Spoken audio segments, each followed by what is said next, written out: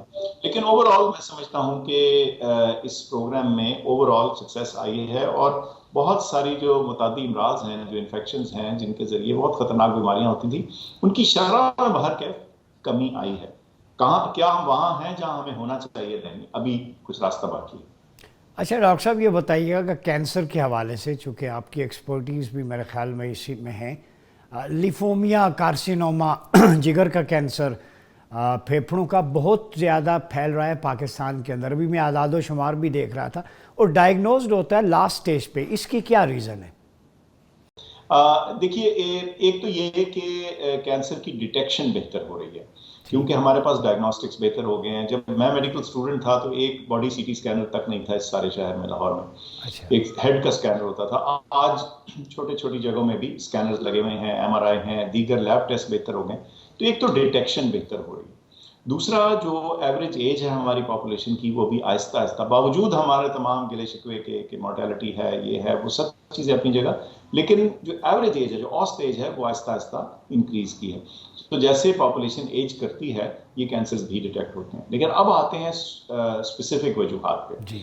جہاں تک liver cancer کا تعلق ہے، جی میں سمجھتا ہوں کہ اس میں جو ہیپاٹائٹس بی اور سی، پھر سے بتاتا ہوں، بی اور سی، ان کا بڑا میجر رول ہے. اور ہیپاٹائٹس بی کے کیس میں تو چونکہ ایک ویکسین موجود ہے، افیکٹو ویکسین ہے، اس کا استعمال بھی کچھ ہو رہا ہے ملک میں، تو اس کی شرح میں کچھ کمی آئی ہے. ہیپاٹائٹس سی البتہ ابھی بھی ایک میجر چیلنج چل رہا ہے، اور پاکستان ان ممالک میں ہے، ٹاپ ممالک میں، جہاں ہیپاٹائٹس سی پریولنٹ ہے. اور پھر ہیپاٹائٹس سی کے کیس آہستہ آہستہ آخر کر کے کینسر میں بھی تبدیل ہو جاتے ہیں. اب اس کے روک تھام کے لیے ہیپاٹائٹس سی کی روک تھام اور اس کی ٹریٹمنٹ کی ضرورت ہے. اور روک تھام کے لیے جو سب سے اہم ٹول ہمارے پاس ہے، وہ ہمارا جو ہیلتھ کیئر سسٹم ہے، اس کے اندر انفیکشن کا اور انجیکشنز کے ذریعے انفیکشن کی روک تھام بہت ضروری ہے. انجیکشن سیفٹی، اور جہاں کہیں ڈیٹیکٹ ہو جائے پھر ہیپاٹائٹس سی، پھر اس کا افیکٹو ٹریٹمنٹ، کیونکہ آج کل ٹریٹمنٹ بھی اس کا بہت مؤثر آ چکا ہے. تو یہ چند چھوٹے سے اقدامات ہیں. یہ تو بہت لمبی گفتگو ہو جائے گی اگر میں اس کی باریکی میں جاتا ہوں، لیکن ڈیفینیٹلی ہیپاٹائٹس کا معاملہ یہاں تک ہے. جی. اچھا. آپ نے لنگ کینسر کا ذکر کیا. جی میں بالکل ایک لمحہ لے کے لنگ کینسر میں سب سے اہم انٹرونشن جو ہے جی، وہ تمباکو کے خلاف کیمپین ہے. سگریٹس اور جو دیگر ٹوبیکو کی پروڈکٹس ہیں، یہ لنگ کینسر کا باعث بنتی ہیں، اور اس کے اوپر ہمیں بہت شدید محنت اور جسے کہتے ہیں نا فوکس کے ساتھ کام کرنے کی ضرورت ہے. ہاں، ٹوبیکو تو ویسے پاکستان میں بہت بکتا ہے، یہ ایک الگ بحث ہے، اس پہ میں نہیں جاؤں گا. اور لوگ چائے اور تمباکو کا استعمال بہت زیادہ کرتے ہیں. ڈاکٹر صاحب، آپ چونکہ شوکت خانم کے ساتھ وابستہ ہیں، سی ای او ہیں، یہ بتائیے، شوکت خانم ایک پرائیویٹ سیکٹر ہونے کے باوجود ویلفیئر میں لوگوں کو سپورٹ کرنے میں، بالخصوص کینسر کے پیشنٹس کے لیے کتنا ہیلپ فل چل رہا ہے، اور آپ کے پرابلمز کیا ہیں؟ ریاست سے کوئی آپ کو مطالبہ، کوئی ایسا مشینری آپ منگوانا چاہیں، کوئی فیسلٹیز، اس حوالے سے ذرا بتائیے گا. بہت شکریہ. شوکت خانم کے اس وقت 2 کیمپسز فعال ہیں، لاہور اور پشاور. جی. لاہور سن 94 میں شروع ہوا اور پشاور 2015 میں، اور دونوں کیمپسز میں کینسر کی جو مین طریقہ علاج ہیں وہ سارے موجود ہیں اور استعمال ہو رہے ہیں. ہمیں جو مین چیلنجز درپیش آتے ہیں وہ کئی دفعہ مین پاور کے حوالے سے ہوتے ہیں. ہمیں ٹرینڈ مین پاور چاہیے، اور کئی دفعہ اگر ملک کے اقتصادی حالات یا جنرل سچویشن جو ہے انسٹیبل ہو، تو کئی دفعہ خصوصاً ینگ لوگ جو ہیں وہ باہر کا رخ کرنے کی کوشش کرتے ہیں. تو نرسز کیا، ٹیکنیکل سٹاف کیا، ڈاکٹرز کیا، اس میں کئی دفعہ ہمیں ان کو ریکروٹ کرنے میں اور ان کو مینٹین کرنے میں اور ریٹین کرنے میں ایک چیلنج آتا ہے. بسا اوقات ہمیں ادویات اور جو مشینری ہے ان کی بھی ایک سٹیج پہ ایل سیز وغیرہ میں کچھ مسائل رہے، وہ اب تھوڑے سے اس موجودہ سچویشن میں بہتر ہیں، اس میں کچھ بہتری آئی ہے.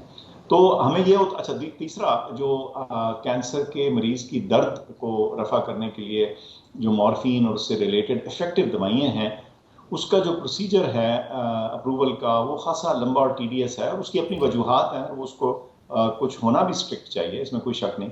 لیکن کئی دفعہ وہ پروسیس اتنا لمبا ہو جاتا ہے کہ اس کے اندر کئی دفعہ ہم اس بھنور میں پھنس جاتے ہیں، کچھ ٹائم لگتا ہے ہمارے اپروولز آتے. تو یہ مختلف چیزیں ہیں جن کو امپروو کیا جا سکتا ہے، اور آہستہ آہستہ کچھ امپروومنٹ ان میں آئی بھی ہے، لیکن میں سمجھتا ہوں کہ ابھی بھی کینسر کے علاج کے لیے جو ڈائگنوسٹکس چاہیے، جو ٹریٹمنٹ چاہیے، اور جو لوگ چاہیے اور مشینری چاہیے، ان سب میں ایک ایک دو دو قدم ہم باقی دنیا سے پیچھے ہیں۔ اچھا ڈاکٹر صاحب یہ بتائیں، مورفین کی بات کی، کینسر سے بچاؤ کی جو ادویات ہیں، میڈیسنز ہیں، انجیکشنز ہیں، بہت مہنگے ہیں پاکستان میں، تو کیا یہ ہم امپورٹ کرتے ہیں، یہاں نہیں بن سکتے؟ عام آدمی، ہر شخص تو شوکت خانم تک اس کی ایکسیس نہیں ہو سکتی، پورے پاکستان میں یہ پرابلم ہے، تو اس کے حوالے سے آپ بتائیے کہ اس کی میڈیسنز ایکسپینسو کیوں ہے؟ ڈاکٹر صاحب بالکل، ہم کوشش تو کرتے ہیں کہ رسائی جو ہے ہر پاکستانی تک رہے، اور ہر پاکستانی اور ملک کے تمام طبقے سے لوگ یہاں آتے ہیں، لیکن بالکل آپ کی یہ بات بھی درست ہے کہ جہاں ملک میں 1.5-2 لاکھ کینسر ہو، وہاں ایکسیس ہمیشہ ایک چیلنج رہتا ہے، کیونکہ ڈیمانڈ اور سپلائی کے درمیان ایک مس میچ ہے۔ دوائیں جو ہیں جی، یہ بیشتر ان میں سے یا امپورٹڈ ہیں، یا جو پاکستان میں بنتی بھی ہیں وہ اسینشلی یہاں پیکج یا فل یا فارمولیٹ ہوتی ہیں۔ ان کی جو بیسک پروڈکٹ ہے، یہ پروڈکشن ہے، زیادہ تر چیزوں کی ملک سے باہر ہے۔ ٹھیک اور ہے، جب کبھی ڈالر کا اور روپے کا ایکسچینج ریٹ میں فرق آئے، جہاں انٹرنیشنل انفلیشن آئے، تو ان کی پھر جو قیمت ہے وہ اوپر چڑھتی ہے، اور وہ پھر اس تک رسائی حاصل کرنا اور مشکل ہو جاتا ہے۔ ایون ہمارے ادارے کو ہمیشہ ہمیں بجٹ کرنا پڑتا ہے اضافی کاسٹ کا، جو کہ کینسر کی کیمو تھراپی اور دیگر دواؤں اور ٹیکنالوجی کے لیے استعمال ہوتی ہیں۔ اس کا حل تو یہ ہے کہ دیکھیں، یہ انٹرنیشنل کموڈیٹیز ہیں، ان کی قیمت اونچی نیچی ہوتی رہتی ہے، اور کئی دفعہ یہ بھی ہوتا ہے کہ جب ٹیکنالوجی بہت عام ہو جائے وہی والی، تو اس کی قیمت گر بھی جاتی ہے۔ ابھی ہم ہیپاٹائٹس کا ذکر کر رہے تھے، ہیپاٹائٹس کی دوائیں اتنی مہنگی ہوتی تھیں، اور نسبتاً ریلیٹو ٹرمز میں اب ہیپاٹائٹس کا علاج اکثر لوگوں کی دسترس میں آ رہا ہے۔ تو دونوں طرف یہ چیز چلتی ہے، لیکن اگر آپ نے رسائی بہتر کرنی ہے تو ہمیں افیکٹو کمپٹیشن چاہیے ہوگا ملک کے اندر، لوکل پروڈکشن کو فعال بنانے کے طریقے کرنے پڑیں گے، اور صرف یہ نہیں ہوگا کہ دوا باہر سے آئے اور آپ نے اس کو لوکل کنٹینر میں فل کر کے ایمپیول میں یہ دوا بنا کے آپ نے بیچ دی۔ ہمیں پروڈکشن کا بہت سارا حصہ لوکل ڈومیسٹکلی کرنا ہوگا۔ جیسے کہ میں آپ کو مثال ہی دے دیتا ہوں، جیسے گاڑیوں کے بارے میں لوگ بات کرتے ہیں نا کہ جی امپورٹ ہوتی ہے، وہ جی پوری کٹ آ جاتی ہے، بس اسمبل ہوتی ہے، کتنے فیصد لوکل انڈیجنس پروڈکشن ہے۔ یہاں بھی کچھ ایسا معاملہ ہے کہ جتنی پروڈکشن انڈیجنس لوکل پاکستان کے اندر زیادہ ہوگی، اتنا ہی ہم جو انٹرنیشنل مارکیٹ کی قیمتوں کی اونچ نیچ ہے اس سے بچے رہیں گے۔ جی بہت شکریہ ڈاکٹر فیصل سلطان، آپ نے ہمیں جوائن کیا، اور ریفارمز پہ اور بالخصوص کینسر کے حوالے سے میڈیسن پہ، اور شوکت خانم کا جو ایک رول ہے پاکستان میں، جو مریضوں کو، غریبوں کی، کینسر کے پیشنٹ کی داد رسی میں مصروف ہے، اس میں جو ان کو چیلنجز ہیں، جو وہ آگے فیوچر پلاننگ کرنا چاہتے ہیں، اور ساتھ ہی انہوں نے یہ بھی کہا کہ ہم اپنی لوکل پروڈکشن کو بہتر کرنا ہے تاکہ کینسر اور اس جیسی موذی امراض کے خلاف بننے والی ادویات جو ہیں وہ سستی ہو سکیں۔ آج ہم ہیلتھ ریفارمز پہ بات کر رہے ہیں کہ ملک پاکستان میں ہیلتھ کے ایشوز کیا ہیں۔ اس سیگمنٹ میں ہمیں جوائن کیا ہے ہمارے معزز پینلسٹ نے، جناب سید قاسم علی شاہ صاحب، آپ ہیلتھ منسٹر ہیں KPK کے۔ شاہ صاحب، آپ کی تشریف آوری کا بہت شکریہ۔ ہمارے دوسرے مہمان ہیں ڈاکٹر سعید الہی، سابق چیئرمین ہیں پاکستان ریڈ کریسنٹ کے، اور ہمیں جوائن کیا ہے ڈاکٹر جمال ناصر نے، آپ بھی ایکس ہیلتھ منسٹر رہے ہیں پاپولیشن پلاننگ میں۔ ڈاکٹر صاحب آپ کا بھی بہت شکریہ۔ گفتگو کے سلسلے کو آگے بڑھاتے ہوئے سید قاسم علی شاہ صاحب، آپ کی طرف آؤں گا کہ پاکستان میں جو آبادی بڑھ رہی ہے اور اس حساب سے میڈیکل فیسلٹیز جو ہیں وہ نہ ہونے کے برابر ہیں۔ میں اکراس دا بورڈ پورے ملک کی بات کر رہا ہوں، حالانکہ پولیو ابھی تک پاکستان سے اس کا مکمل خاتمہ نہیں ہوا، تو ایک تاثر پایا جاتا ہے کہ ہمارے میڈیکل کالجز، جو نجی میڈیکل کالجز ہیں، فیسوں کی بھرمار ہے، لیکن وہ کوالٹی سٹف نہیں سامنے آ رہا جو آ کے لوگوں کے مسائل حل کر سکے اور میڈیکل فیلڈ میں جو پرابلمز ہیں اس کو ریزالو کر سکے۔ تو اس کو کیسے بہتر بنایا جا سکتا ہے؟ جی بسم اللہ الرحمن الرحیم۔ پہلے تو ڈاکٹر صاحب آپ کا بہت بہت شکریہ مجھے شو میں لینے کے لیے۔ دیکھیے جی، کوالٹی کی جہاں آپ بات کر رہے ہیں تو میں یہ سمجھتا ہوں کہ کوالٹی کے اسٹوڈنٹس تو آ رہے ہیں، ڈاکٹرز جو بن رہے ہیں ماشاءاللہ، اگر آپ پوری دنیا میں دیکھیں تو ہمارے ہی بچے، ہمارے ہی جوان جو بچے ڈاکٹر بنتے ہیں وہ پاکستان سے باہر جاتے ہیں اور اچھے پیکیجز پہ جو ہیں وہ کام کر رہے ہیں۔ اس کے علاوہ کافی جو پرائیویٹ میڈیکل کالجز ہیں وہ بھی بن رہے ہیں۔ لیکن جیسے آپ کہہ رہے ہیں کہ کوالٹی کے اسٹوڈنٹس، تو میں یہ سمجھتا ہوں کہ شاید ہمارے پرائیویٹ سیکٹر کے جو ہاسپٹلز ہیں خصوصاً، وہ ان کو اتنی اچھی طریقے سے اکوموڈیٹ نہیں کرتے، جس کی وجہ سے ہمارا جو ٹیلنٹ ہے وہ ملک سے باہر جا رہا ہے۔ اگر آپ دیکھیں آج سے اگر 10 سال پہلے جو میڈیکل کالجز کا نمبر تھا، اور آج 10 سال میں کتنے میڈیکل کالجز پاکستان میں بنے، کتنی کوالٹی کے میڈیکل کالجز بنے، لیکن مجھے جہاں تک لگتا ہے وہ مسئلہ یہ ہے کہ ان کی جو ہمارے ڈاکٹرز فیلڈ میں آتے ہیں، جو ان کی کمپیٹنسی ہے اس کے حساب سے ان کو اکوموڈیٹ نہیں کیا جاتا، جس کی وجہ سے ملک سے باہر جاتے ہیں، اور جو رہ جاتے ہیں شاید ان میں، خیر یہ میں نہیں کہوں گا کہ وہ کمپیٹنٹ نہیں ہے، لیکن شاید ان کو اپورچونیٹی نہیں ملتی ملک سے باہر جانے کی، شاید اس وجہ سے وہ یہاں پر سرو کرتے ہیں، اور پھر ہم یہی روتے ہیں کہ شاید ڈاکٹرز کی وہ کوالٹی نہیں، ڈاکٹرز اچھے طریقے سے ہمارے پیشنٹس کو ٹریٹ نہیں کر پاتے۔ تو میں یہ سمجھوں گا کہ ہر الزام اس چیز پہ نہیں ڈالنا چاہیے، میں یہ سمجھوں گا کہ ہمارے پرائیویٹ سیکٹر کو اور ایون گورنمنٹ سیکٹر کو اپنے ڈاکٹرز کو ان کی کیپیسٹی کے حساب سے، ان کی کمپیٹنسی کے حساب سے، ان کی ایکسپرٹیز کے حساب سے اکوموڈیٹ کرنا چاہیے، تاکہ وہ اپنا ملک کا جو اثاثہ ہے وہ ہمارے ملک میں ہی رہ سکیں۔ اچھا شاہ صاحب یہ بتائیے گا کہ یہ پاکستان میڈیکل ایسوسی ایشن کی رپورٹ میں پڑھ رہا تھا، وہ کہتے ہیں 6 لاکھ یا اس سے زائد عطائی ڈاکٹرز ہیں یا جعلی ڈاکٹرز ہیں جو سرٹیفکیٹس بنوا لیتے ہیں، یا بعض کے پاس وہ ایکسپرٹیز نہیں ہوتی، تو کچھ کو اپوائنٹ کیا جاتا ہے دور دراز علاقوں میں، وہ پریفر کرتے ہیں کہ اپنا کلینک کھول لیں، اس کے ساتھ اپنی لیبارٹری ہو، اپنا میڈیکل سٹور ہو، تو ان کا ایک بزنس چلتا رہے۔ تو یہ تو بھرمار ہے، آپ کیا سمجھتے ہیں کہ اس کی وجہ کیا، انتظامی امور یا لیک آف کمٹمنٹ؟ تو گورنمنٹ اس سلسلے میں کیا کر سکتی ہے، اسپیشلی کے پی کے میں کیا صورتحال ہے؟ دیکھیے جی، میں پہلے ایک بات بتاؤں کہ کے پی کے میں یہ صورتحال جو ہے ایسی نہیں ہے کہ آپ اس کو کہیں کہ الارمنگ ہو۔ کہیں پر بھی اگر ایسا کیس آتا ہے، کہ ایسا ایشو آتا ہے، تو ہماری جو ہیلتھ ڈپارٹمنٹ ہے اس میں بالکل ایکٹیویٹ ہے، ہم اس کو مانیٹر بھی کرتے ہیں، ہم سرٹیفکیٹس بھی جو ہاسپٹلز ہیں ایون کلینکس ہیں ان کے سرٹیفکیٹس بھی ہم چیک کرتے ہیں، اور اگر کہیں ایسا کیس ملتا ہے تو بہت ہارڈلی ہم اس کو ڈیل کرتے ہیں۔ لیکن میں یہ نہیں کہوں گا کہ ایسے واقعات جو ہیں وہ خیبر پختونخوا میں ہو نہیں رہے، کیونکہ جب لوپ ہولز ہوتے ہیں، جب کمیاں ہوتی ہیں، تو ایسے لوگ جو کہ قانون کا کہتے ہیں کھلواڑ کرنا چاہتے ہیں یا فائدہ اٹھانا چاہتے ہیں، تو ایسے لوگ پھر ایکٹیویٹ ہو جاتے ہیں۔ تو البتہ یہ میں ضرور کہوں گا کہ خیبر پختونخوا میں ایسے لوگ جو کہ جن کے پاس ڈگریاں موجود نہیں ہیں یا وہ ڈاکٹرز نہیں ہیں اور وہ اپنی پریکٹس کریں، یہ میں نہیں کہوں گا کہ موجود نہیں ہوں گے، لیکن ان کی وہ تعداد نہیں ہوگی جتنی شاید اور صوبوں میں ہے۔ اور جب میں نے چارج لیا تو میں نے اپنے ہیلتھ ڈپارٹمنٹ کو بالکل ڈائریکشنز دی گئی ہیں کہ اگر ایسا کوئی کیس آئیڈینٹیفائی ہوتا ہے تو اس کو ہارڈلی ڈیل کریں، اور میک شور کریں کہ کوئی بھی ایسا کیس جو ہے خیبر پختونخوا میں آنے والے 6 مہینوں کے بعد مجھے نظر نہ آئے، کیونکہ لوگوں کی جانوں سے کھیلنا اور یہ کوئی مذاق نہیں ہے، یہ ایک ہیلتھ منسٹر کی اور ہیلتھ ڈپارٹمنٹ کی ذمہ داری ہے، اور اس میں بالکل اپنے ڈپارٹمنٹ پہ کوئی کمپرومائز نہیں کر رہا، اور ایسا کوئی کیس آئے گا تو اس کو ہارڈلی ڈیل کریں گے۔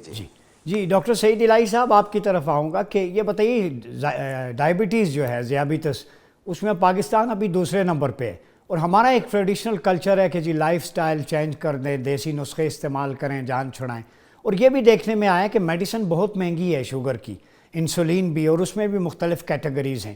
یہ بتائیے ریزن کیا ہے ڈائبٹیز بڑھنے کی، اور گورنمنٹ کو اس کی خاتمے کے لیے کیا کرنا چاہیے، ادویات کیسے سستی ہو سکتی ہیں؟ اس وقت آپ نے ایک بڑے اہم موضوع کی طرف نشاندہی کی ہے۔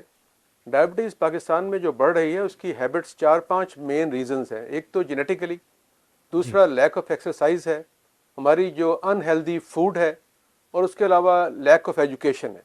تو یہ بہت سی چیزیں مل کر ڈائبٹیز میں اضافے کا سبب بن رہی ہیں، اور میرا یہ خیال ہے کہ اس کے لیے جو ادویات ہیں اس میں حکومت کا ایک ادارہ تو قائم کیا ہوا ہے، لیکن شاید وہ کنٹرول نہیں کر پاتا، اور میڈیسنز کی فراہمی اور ان کی قیمتوں پر کنٹرول نہیں کرتا، کیونکہ اس کی مین وجہ بڑے پیمانے پر کرپشن ہوتی ہے۔ اور آپ جانتے ہیں کہ ماضی میں کئی بار فیڈرل منسٹر ہیلتھ جو تھے انہیں بھی ریزائن کرنا پڑا تھا آن دی چارجز آف کرپشن۔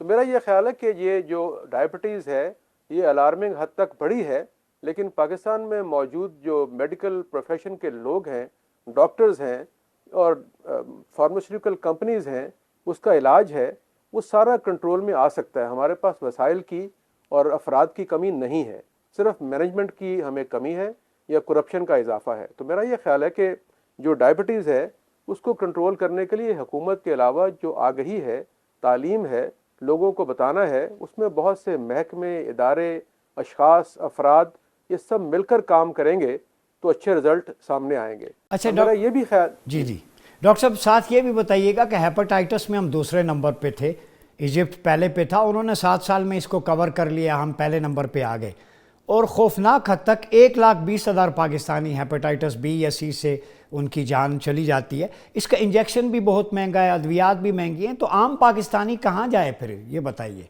ہیپاٹائٹس کا علاج ہی مہنگا ہے۔ دیکھیں، آپ نے جو نشاندہی کی ہے، یہ عام پاکستانی کو جو دیگر اداروں میں مشکلات ہیں وہی صحت میں ہیں، جی بلکہ صحت اور تعلیم میں زیادہ ہیں۔ اور جیسے میں نے پہلے کہا کہ ہیپاٹائٹس جو ہے اب اس کی ٹیبلٹس آ گئی ہیں۔